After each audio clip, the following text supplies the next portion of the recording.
Good morning, everybody. We've had a really busy little period working on a couple of really quite interesting and challenging commercial transactions. So I wanted to share just a couple of tidbits with you guys today about those transactions, specifically the due diligence aspect of those transactions. So the first transaction we've been working on, and of course we're careful to preserve anonymity so that we know names involved, and the people involved, because it's ongoing, most likely will watch this because they're avid fans, or so they tell me, of this little stream we do. Involves a purchase of a business where the two major clients represent a large proportion of the turnover of the business, an alarmingly large proportion.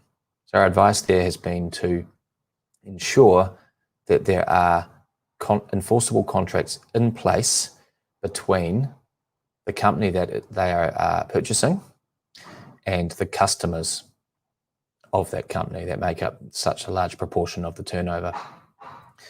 This is probably a good opportunity to explain the difference between the concept of forward work and contracts. Forward work would have an enormous amount of forward work in the sense that they have a zillion customers come in every day and buy laptops and microphones and televisions. You could call that forward work.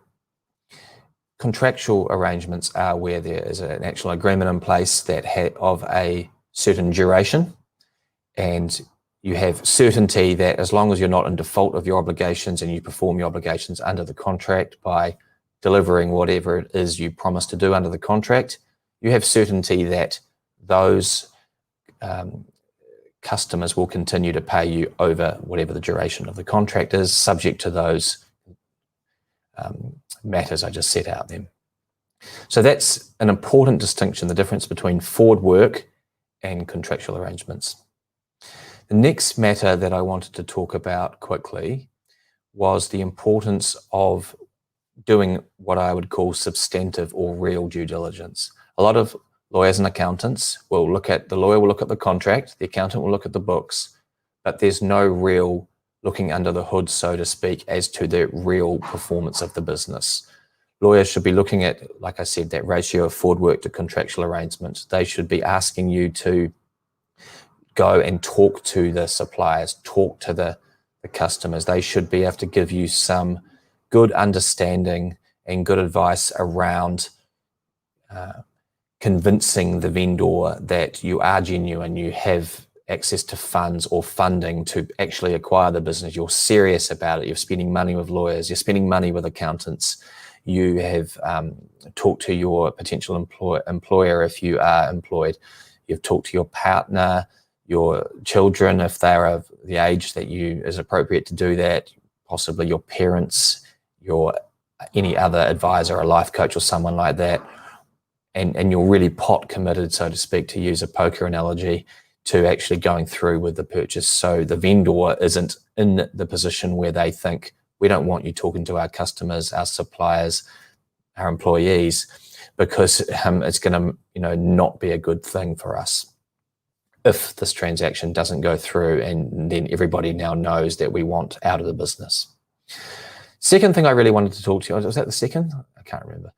The next thing I wanted to talk to you about was purchase of master franchises. So master franchise is a bundle of rights and obligations to run a franchise in a particular jurisdiction, for example, New Zealand.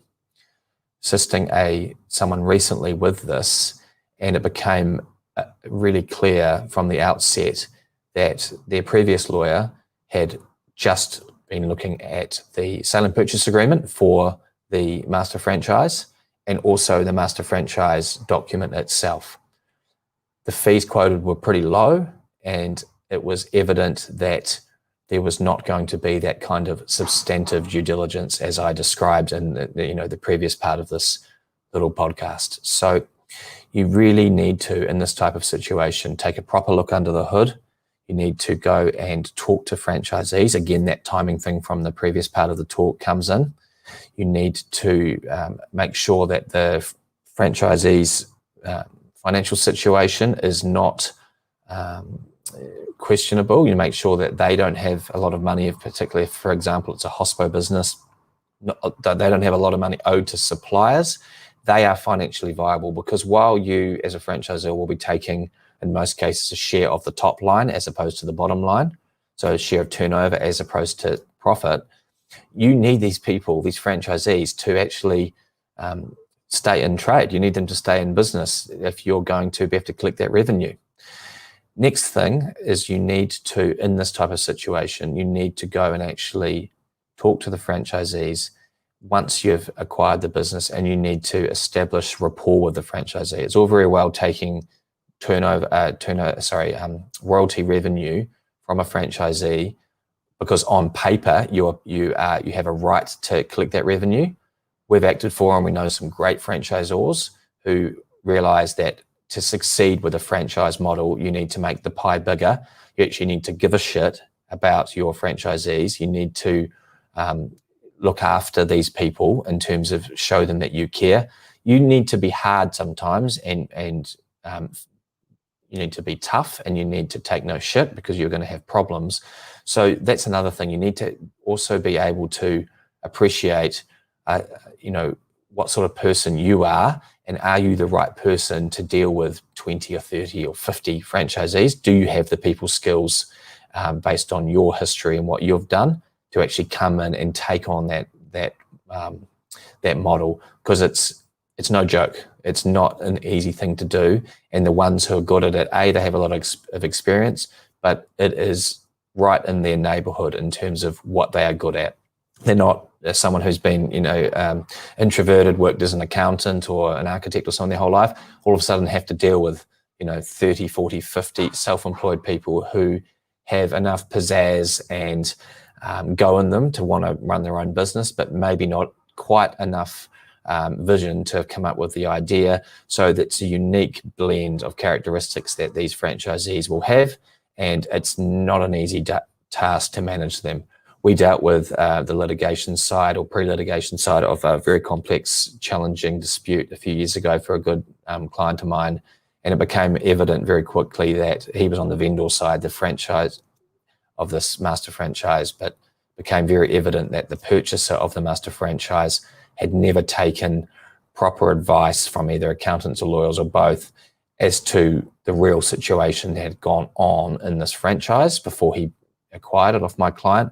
If he had done that, he would have realized very quickly that either he shouldn't have bought it, or that really significant amendments needed to be made to the standard Auckland District Law Society sale and purchase agreement to provide for assurances, warranties, or perhaps even some earn-out held to make sure that if any of these issues transpired, which they often do after the money changes hands on settlement, that he had proper recourse against my client.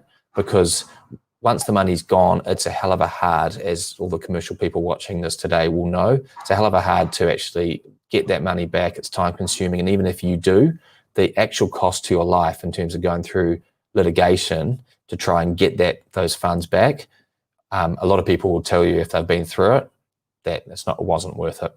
So when you're buying any kind of business, there are substantive, serious matters to look into. Avoid paying a lawyer, pennies on the dollar to rubber stamp it and say that contract looks okay. The contract really is just the summary, if you want to put it that way, of the real nature of what you're getting into when you're buying a business. It's not just a plot of land. It has a whole lot of potentially curly, problematic, challenging permutations that are going to come up, and it's going to govern your relationships with other human persons for a very long time. So take care, come and see someone like us, and have a great day. Thanks.